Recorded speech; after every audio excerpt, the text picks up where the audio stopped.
Hello everyone, in this video we're going to be looking at the global demand for water for environmental science. Now, to go with this video, over the website there is a set of questions and a set of flashcards to make sure you have all of the key facts sorted in your head, ready for the exam.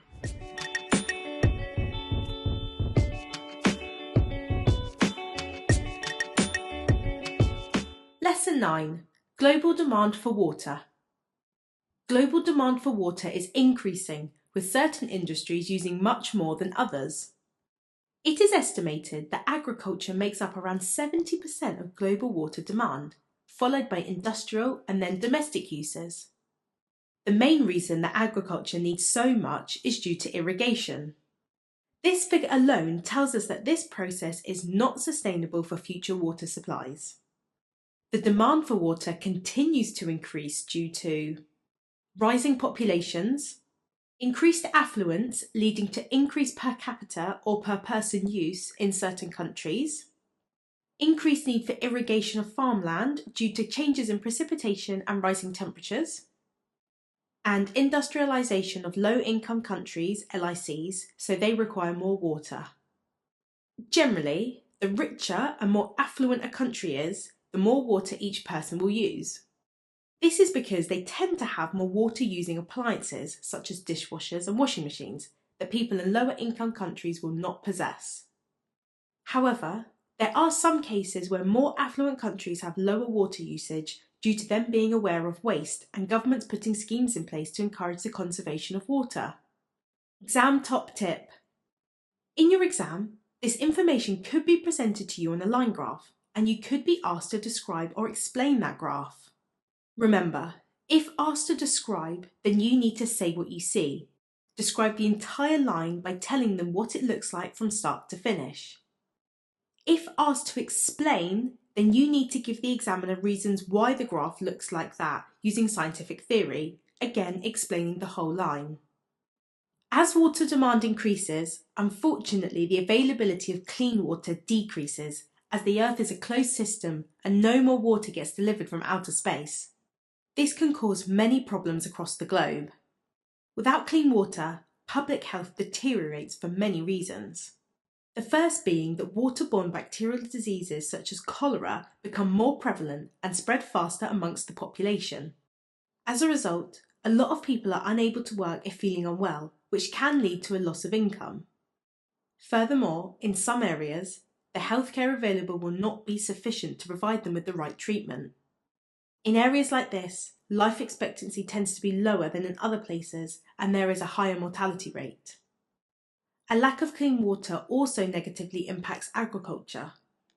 With less water available, irrigation may not be possible, causing plants to dehydrate and die, leading to both food and income loss. This may also cause the death of livestock if they cannot access enough drinking water. Also, livestock are often fed grains from crops, so if farmers cannot grow the crops, they also won't be able to feed their livestock. In some areas, clean water is so scarce that there may only be one well that is a large distance away from the villages. This will lead to people spending a lot of time travelling to and from the well to collect the water. If children are collecting the water, they may not have time to go to school. Losing out on their education could mean they do not have access to well-paid jobs or careers in the future. If it is an adult doing it, then they will be less able to work, earning less money and reducing their quality of life. Travelling long distances every day can also lead to poor health of the individuals doing it. If a low-income country, an LIC, has a low water supply, then there will be less water available for industrialisation. Water is a crucial requirement in manufacturing a range of products and the generation of electricity, food and drinks. Without this industry, economic development of the country will be slow, meaning less government funds to invest in infrastructure such as roads, schools and healthcare, reducing the quality of life for the people living there. Sometimes, a lack of clean water can cause conflicts. A good example to illustrate this would be if a large river ran through 4 separate countries. Each country is going to want access to as much of the water as possible. If the country closest to the source of the river uses it for hydroelectric power or a water supply, they may build a dam, which would reduce the flow of water downstream to the other countries who may need it for crop irrigation, causing conflicts of interest. Another conflict of interest is the fact that the best sites for creating reservoirs for hydroelectric power plants or drinking water storage are often the most beautiful and biodiverse habitats. This can make the decision to build a reservoir here difficult. If the country was lacking clean water and people were suffering as a result, then it would have to be built to ensure public safety, but would lead to habitat destruction. A cost and benefit analysis would need to be performed in each case, supported by data. Conflicts of interest can be resolved in a number of ways. Prohibition of damaging activities, for example, fertiliser and pesticide use close to the river being banned. Restrictions on usage of water, for example, hosepipe bans in the summertime. Time zoning, so specific activities can only happen at certain times of the year where their effect will be lessened, like only using pesticides in the summer, so less chance of rain causing leaching.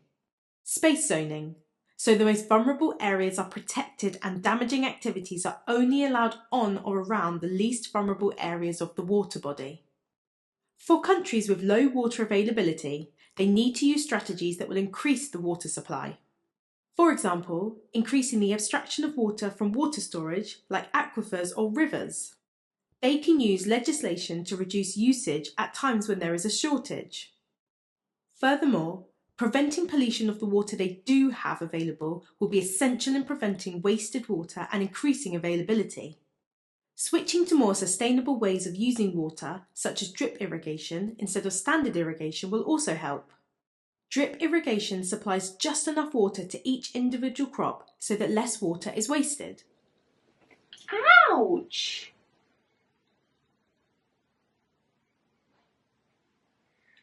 This is why in some videos I have unexplained scratches.